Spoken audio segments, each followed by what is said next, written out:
흔히 기독교를 가리켜서 이 말씀의 종교다 이렇게 이야기하는 것을 우리가 듣곤 하는데, 우리 기독교의 근간은 전적으로 하나님께서 전해주시는 이 말씀에 그 중심을 두고 있기 때문이라는 겁니다. 이런 말씀의 종교라고 하는 이 표현은 사실 16세기에 있었던 이 종교 개혁 때부터 유래가 된 그런 표현으로서 그 무렵에 보면 캐톨릭 교회가 신앙의 상당 부분을 성경인 하나님의 말씀보다는 이 교회의 전통이나 아니면 예식에 더 많이 의존을 하는 그런 경향을 가지고 있었다는 겁니다. 그러다 보니까 신앙의 본질에서 벗어나는 위기를 이렇게 맞이하게 되었었는데, 이때 종교 개혁자들이 일어나서 부르짖었던 이 세 가지가 있지 않습니까? 오직 믿음, 오직 은혜, 오직 성경, 이 세 가지를 이 종교 개혁자들이 부르짖었다는 겁니다. 그래서 다시 하나님의 말씀 중심으로 신앙생활을 했었던 이 초대교회 신앙을 회복하자라는 그런 목적을 가지고 이 종교 개혁이 일어나게 된 것입니다. 물론 여러분, 그렇다고 해서 우리 신앙생활에서 예식이나 전통이 중요하지 않거나 필요하지 않다라는 뜻은 절대로 아닙니다. 우리 신앙에서 말씀이 무엇보다도 중요하지만 전통이나 아니면 예식 또한 우리가 무시할 수 없는 우리 신앙의 아주 중요한 요소라고 할 수가 있다는 겁니다. 여러분, 이 추운 겨울에 춥다라고 집안에 나무를 이렇게 가져다가 그냥 그 불을 이렇게 피우게 된다고 하면 금세 따뜻해질 수는 있겠지만 집안 전체가 다 타버리는 그런 위험에 처할 수 있게 된다는 겁니다. 하지만 우리가 이렇게 불을 지피기 위해서 화로를 이렇게 가져다가 설치하고 이 땔감을 그 안에 집어넣고 이 불을 지피게 되면 순식간에 그 불이 활활 타오르지는 않지만 안전하게 지속적으로 따뜻함을 제공을 해주는 역할을 할 수가 있는 것입니다. 이런 화로와 같은 역할이 우리 신앙에서 이 전통이고 예식이라고 할 수가 있다는 겁니다. 이 전통과 예식을 통해서 하나님의 말씀이 잘 보존되고 전달되기 위한 그런 수동과 방편으로 사용이 된다고 하면 우리 신앙은 또한 그런 가운데서 나름대로 성장하고 성숙해질 수가 있다는 겁니다. 하지만 여러분, 우리의 신앙생활에서 무엇보다도 우리가 중요시해야 되는 것이 있다고 하면은 하나님의 이 말씀입니다. 아무리 좋은 전통과 예식이 있다 할지라도 그 안에 하나님의 말씀이 담겨 있지 않는다고 하면 진정한 신앙의 참뜻을 우리는 이해하지 못할 뿐만 아니라 성숙한 신앙인으로 성장하기가 어려워질 수가 있다는 겁니다.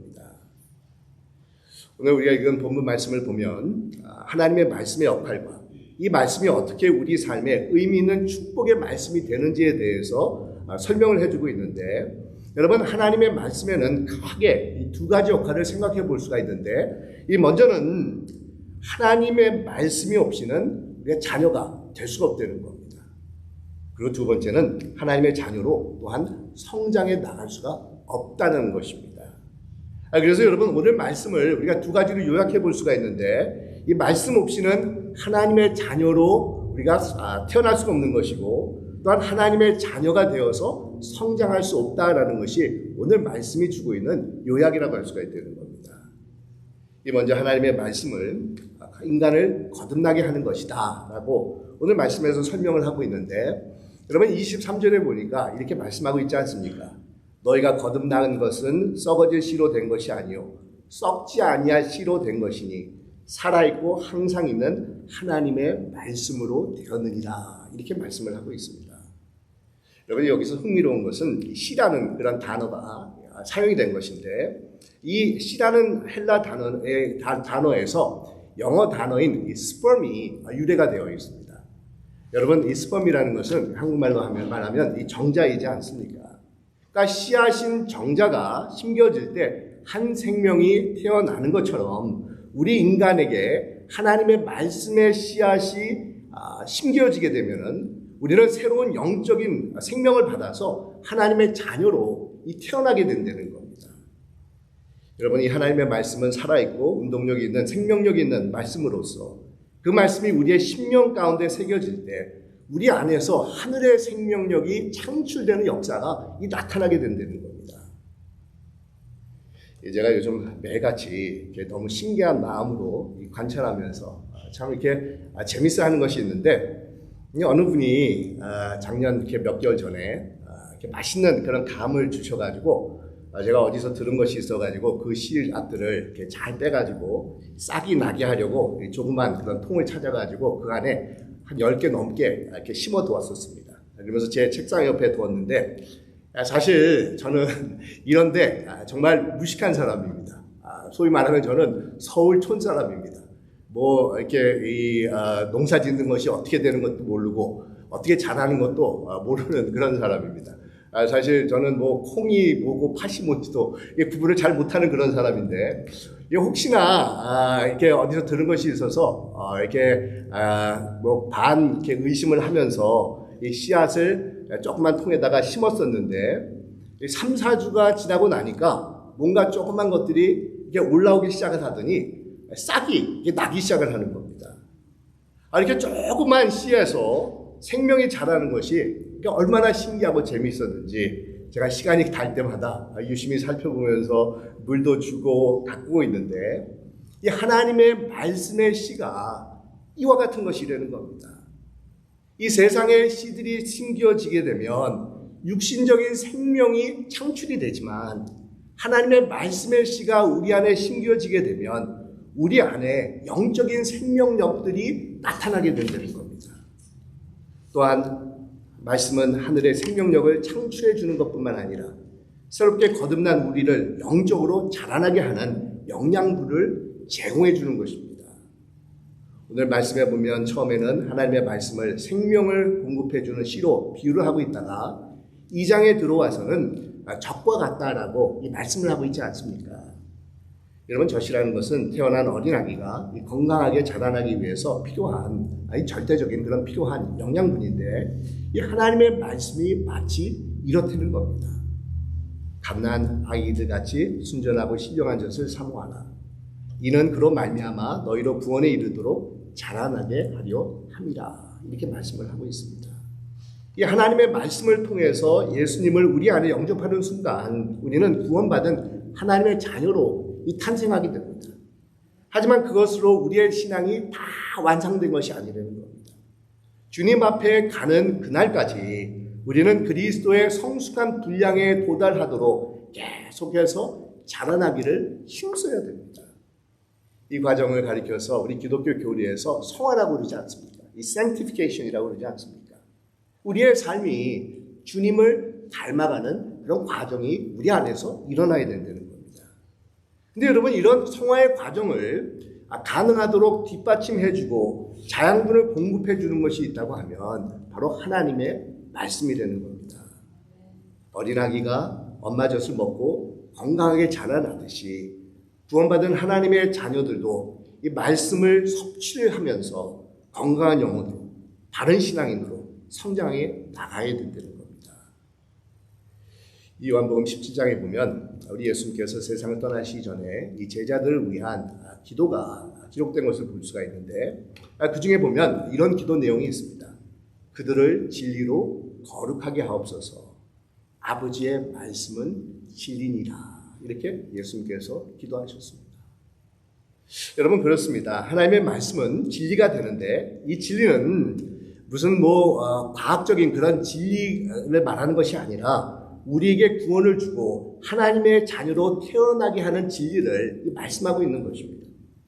뿐만 아니라 우리로 하여금 건강한 인격, 또 거룩한 영혼으로 자라나게 하는 진리가 바로 하나님의 말씀이 되는 겁니다.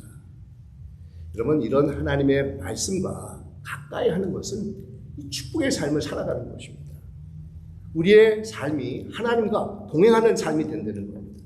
한 치 앞도 예측할 수 없는 우리의 인생에 이 바른 길잡이가 바로 하나님의 말씀이 되어준다는 겁니다. 하나님의 뜻이 무엇인지를 우리에게 가르쳐주고 하나님의 마음을 품고 살아가는 인생이 될 수가 있다고 하는데 여러분, 이렇게 하나님의 말씀과 함께하는 삶이 어떻게 축복이 아닐 수가 있겠습니까? 그 말씀을 따라 살아가는 삶이 바로 복된 삶이고 또 하나님께서 인정하는 축복된 그런 인생들이 되는 겁니다. 하지만 여러분, 어떻습니까?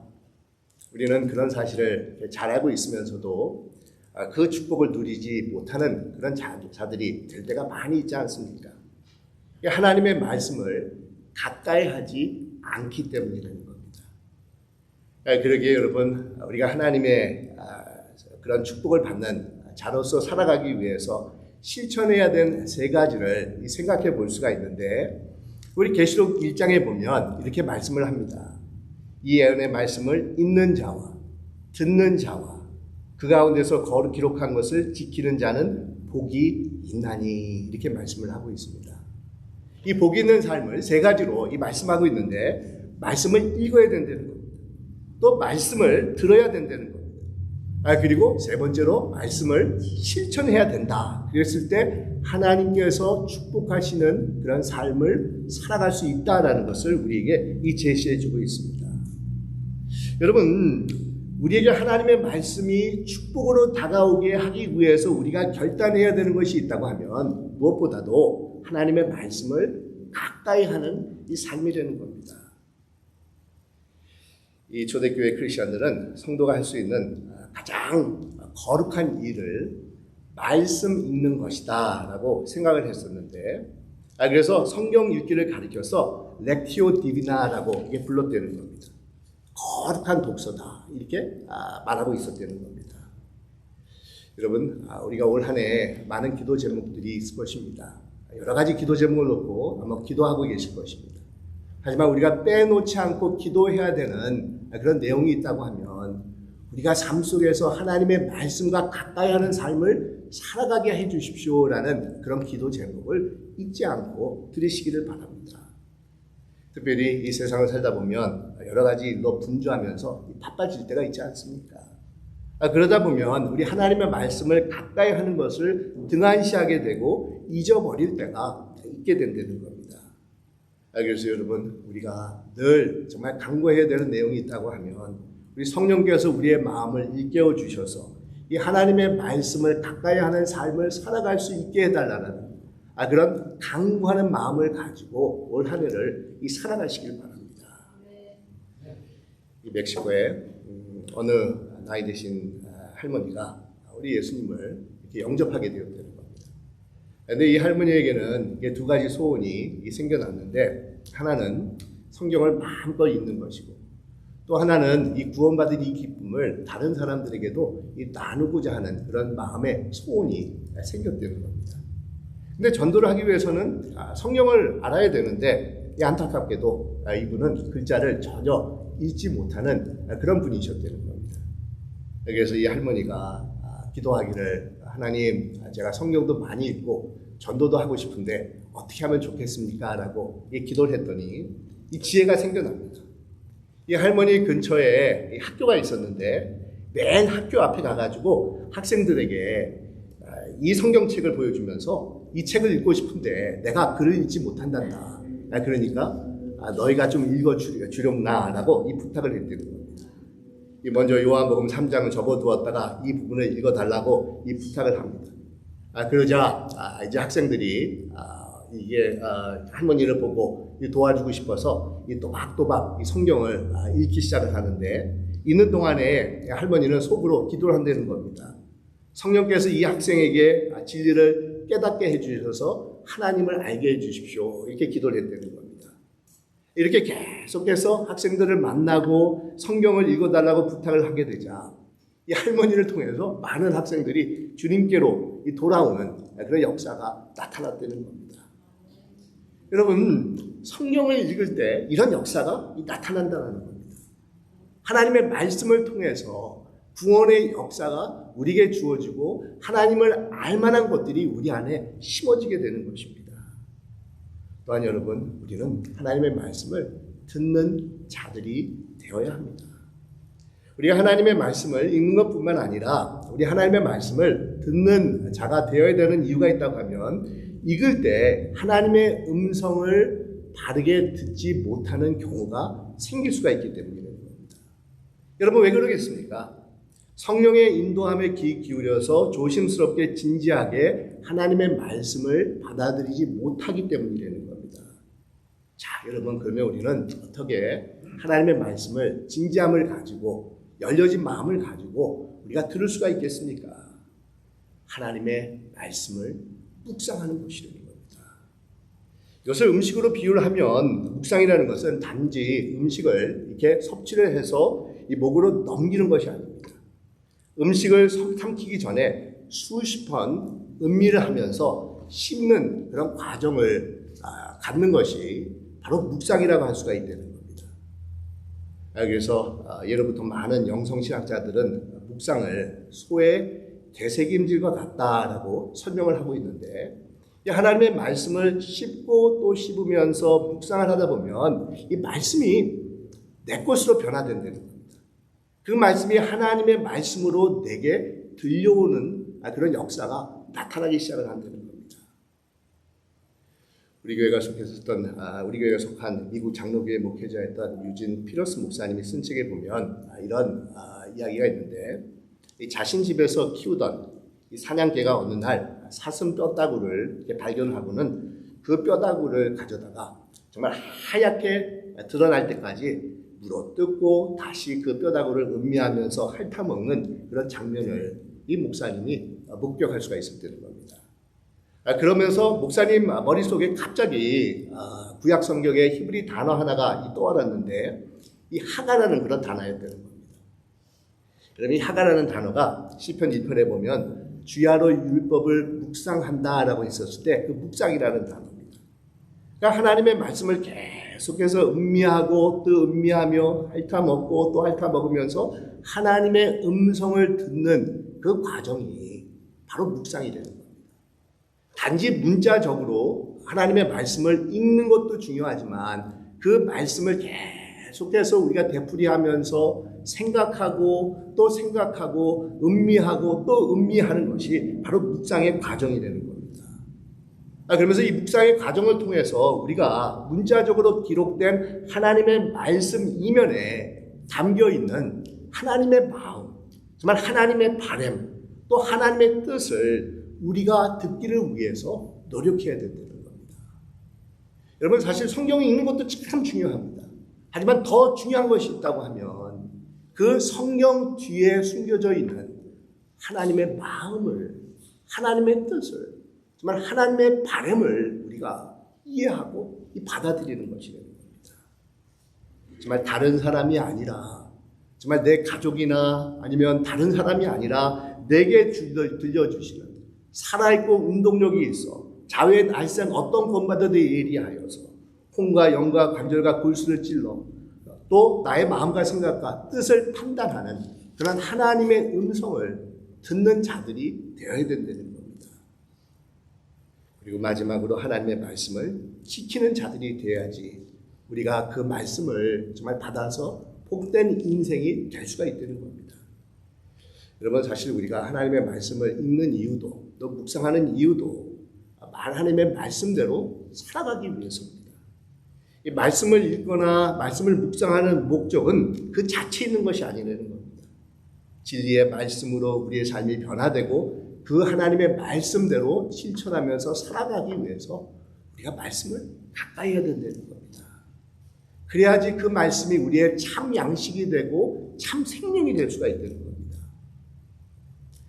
이 묵상이라는 단어는 본래 메디켈리우스라는 그런 단어에서 나온 그런 말인데, 이 단어에서 이 메디슨이라고 하는 약이라는 그런 단어가 유래가 되었다고 합니다.